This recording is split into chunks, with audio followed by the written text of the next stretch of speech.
let's talk about map borders. Today, we're diving into how country, empire, and state borders are actually drawn.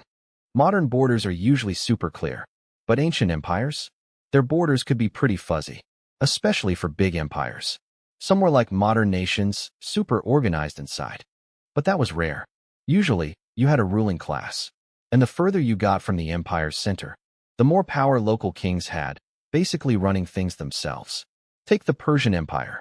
Governors, called satraps, had tons of freedom. Like this guy, Marsalis Harafi, unsure on the name. He was a satrap, but basically ruled his part of Turkey like a king. Later empires, like the Seleucids, and especially the Parthians, were way more decentralized. The Parthians had a strong warrior elite. They'd collect taxes to fund their army, and they could raise troops. But local rulers pretty much did their own thing. If they couldn't provide troops or money, war? And if the empire couldn't control them, they became independent. The Parthians even did this with the Seleucids. They were supposed to be loyal vassals, but they kept rebelling. Eventually, they took over a huge chunk of the Eastern Empire. So, here's the big question.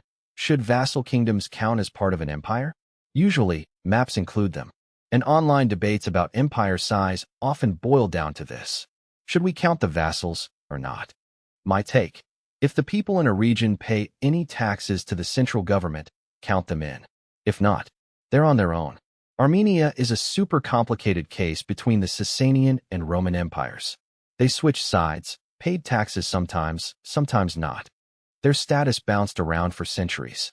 That makes it tough to say on a map if they were Roman, Sasanian, or independent. Sometimes an Armenian king was from a Persian dynasty. Other times local. Sometimes Rome backed them, sometimes not. It gets really messy. This happened everywhere, not just with Rome and Persia. Think Zenobia and Palmyra. In border areas, the line between king and governor was thin. Push too hard near your enemy, and they could use it to get local support. This idea was huge for the early Islamic caliphates, and even the British East India Company in India. The control in the Middle East and India wasn't a quick takeover. It was a long, often forceful process. The way Arab empires took over the Middle East, or the British took India, was a long, coercive process. It's a common misconception that empires just took over by force. It was highly coercive.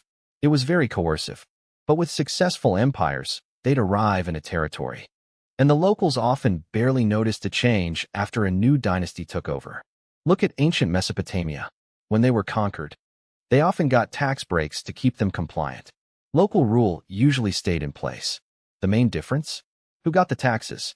The tax collector funded the army and built stuff. If they held power for decades or centuries, they could solidify their rule. Ancient empires weren't usually about micromanaging daily life like modern states. Emperors were happy as long as local governors kept order and the empire benefited financially. You could also consider the number of troops in a province. But was it just an occupied province? Once the troops left, was it no longer part of the empire? Maps sometimes show this, sometimes not. Sometimes they'll show it, sometimes they won't. They'll show something as part of an empire, when there was a big military force there. Then, once the military left, it wasn't part of the empire anymore. That's a whole other discussion. But the biggest factor? Economic control. This is for the gray areas. There's clear black and white.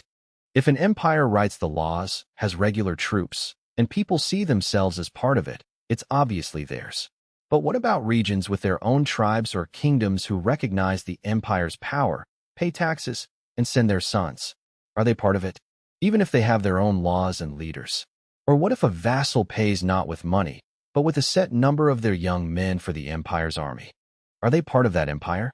And they have to feed the empire's troops when they march through. So many little scenarios exist.